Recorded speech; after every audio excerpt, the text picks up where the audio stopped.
Hey, it's Christian with Instant Nonprofit, and welcome to the training on how to raise your seed funding of $12,000 plus for your nonprofit. Now, I've personally used and trained many other people to use the same exact process to raise hundreds of thousands or even millions of dollars. So let's get right to it. And congratulations on simply being here, simply showing up for this.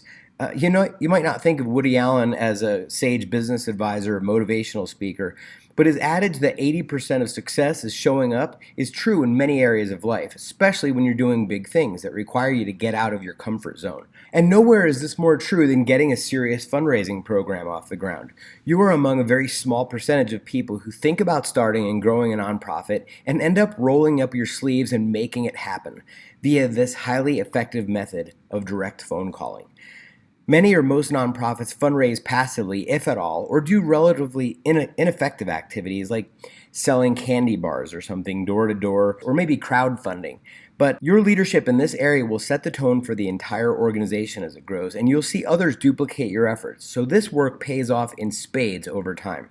So get ready to experience an exhilarating, personally satisfying growth process as you raise money for your nonprofit by phone. Now, I have a few friendly suggestions before we get into the tactics. And number one is this is going to push you outside of your comfort zone very likely. So it's a very important step to role play with a friendly audience before you actually have a meeting with someone or have a phone call with someone. You want to be confident in your script and your ask, and you want to be prepared for the kinds of questions people will ask. The second thing is learn to love the ask. If you never ask, you'll never have any money for your nonprofit. The main reason people give is because they were asked. People do not necessarily want to give you their money. They might not even believe in your cause, but people who know you don't want to tell you no and discourage you for the good cause that you're raising your money for and just for your personal effort. They want to reward that you've taken the initiative to do this. So that fact is your biggest asset when you're first starting out. We're going to quickly touch on something called Maslow's hierarchy of needs. You may have reviewed this in college or high school at some point, but what we're ultimately doing is we are helping people get from one level to the next in Maslow's hierarchy of needs by allowing them to participate in giving money to your cause and in taking part in something that's bigger than them. We have to turn around in our minds when we start fundraising. We're not asking anyone for anything, that there is not an exchange. So we're actually exchanging the money that they're giving us for something that they need, which is positive feelings, a sense of contributing to something that's bigger than them. And that's helping them reach belonging, self-esteem, and self-realization, self-actualization, which is on the higher end of Maslow's hierarchy. Because people who have everything they need as far as food, shelter, and clothing are always going to be looking to go up higher on Maslow's hierarchy. So you're helping them do something that no one else can by asking them to participate in supporting your organization.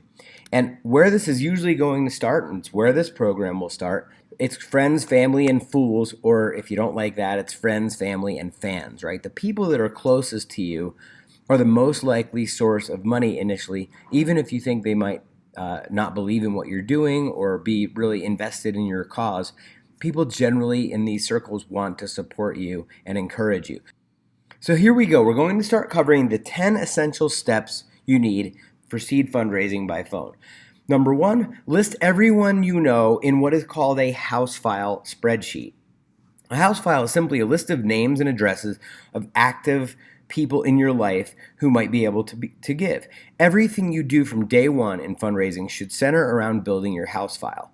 Unlike long-standing organizations that have been around, that have a list of previous donors, beginner fundraisers and brand new nonprofits generally don't have a list of potential donors ready at hand. So what you need to do is make a list of everyone. That could be family members, friends, business owners, customers, fellow church members, or people that are in organizations with you, Rotary, etc. Everyone you can think of to put your first fundraising calls out to, even if you don't think they care about your cause. Start with what might be called your Christmas card list or your Rolodex in your phone. The goal is to get at least 100. Most people can do that if they're given a little bit of time. So get out a piece of paper or download the resource that we've provided here for the house file. It's an Excel sheet or a Google document. And make a list of the names of your friends, friends' parents, your parents' friends, aunts and uncles, grandparents, former employers, scout or sports team leaders. I mean, you could just go on and think of everyone who has more than $0 in their bank account. Now, one important thing about pre-qualifying: do not avoid people based on your perception of their interest in supporting your particular cause. Remember, the reason that they give is not always because of your cause, but because it's you, it's your relationship.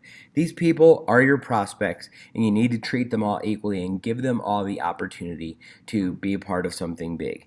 Step 2, you need to write down the contact. You need to record the contact information for each person. Now that your friends and acquaintances, yes, are prospective donors, if you don't have their phone numbers, you can look up their place of work online, ask other people who know them. You might need to ask a relative for some of your other relatives' phone numbers and addresses.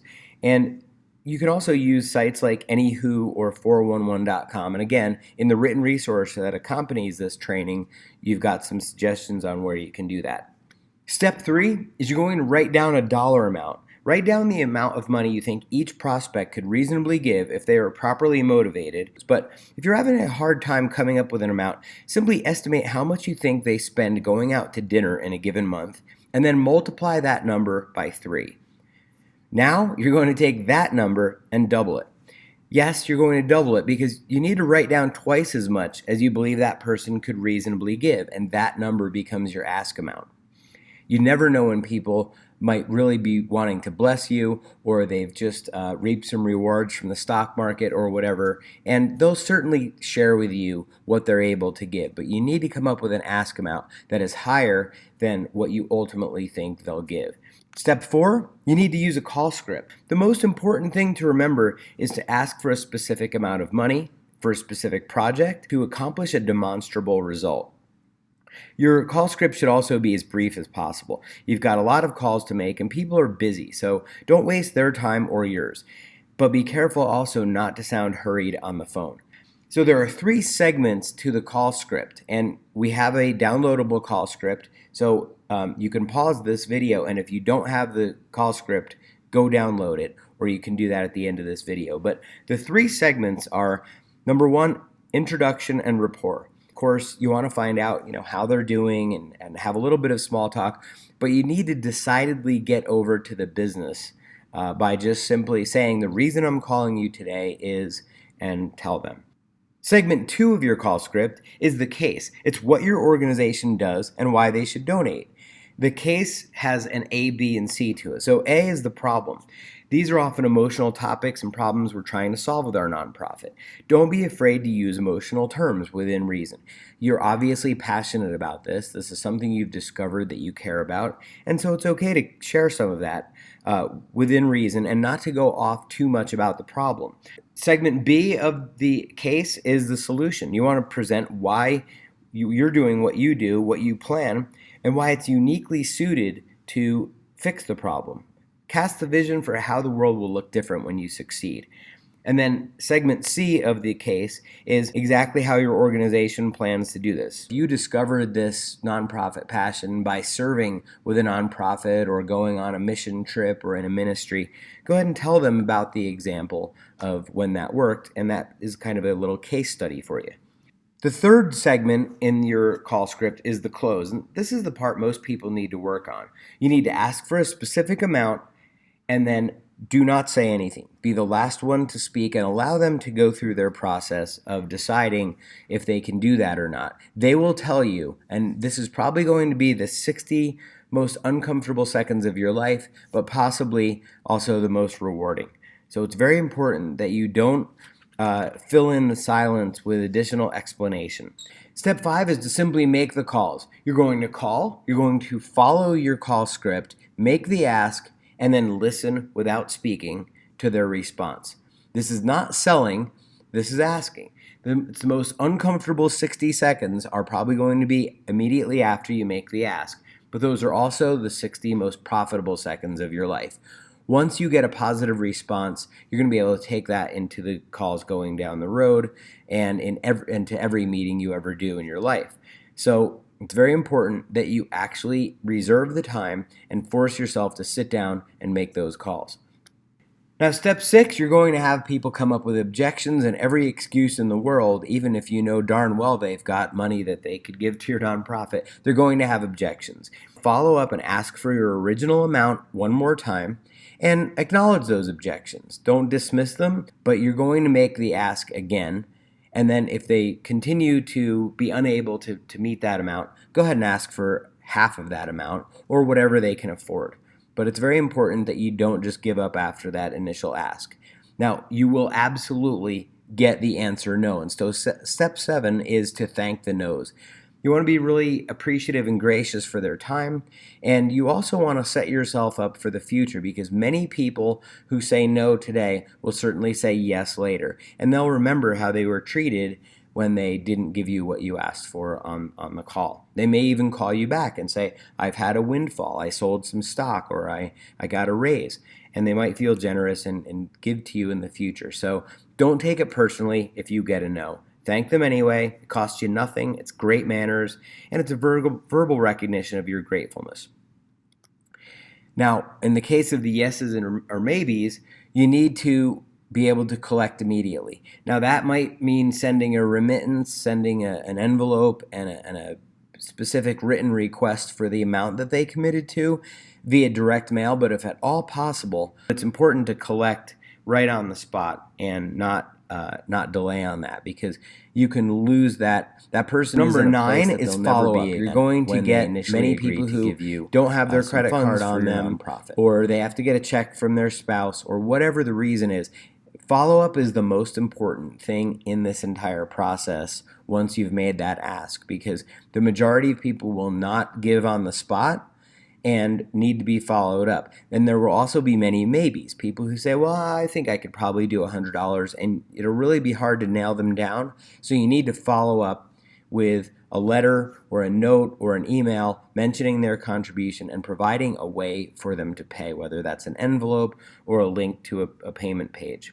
And ultimately, you need to thank donors from the heart. It's very important for people who do give you money, when you actually receive those funds, follow up in as personal a way as possible. Email's great, but if the amount of the donation warrants it, you want to send a personal handwritten note or letter, because that's going to not only really convey something that you took the time to do that, but it's also going to make it much easier to ask in the future, because your donors today are most likely going to be able to give to you again and willing to give to you again as you report the positive results that you got with your nonprofit and the things that you're doing. So send donors a personal thank you and keep a very careful record of who they are. That is the 10 steps for raising seed funding by phone. I've elaborated a little bit more in the printable download. I've also provided the call script, the house file, and that printable download along with the slides from this presentation.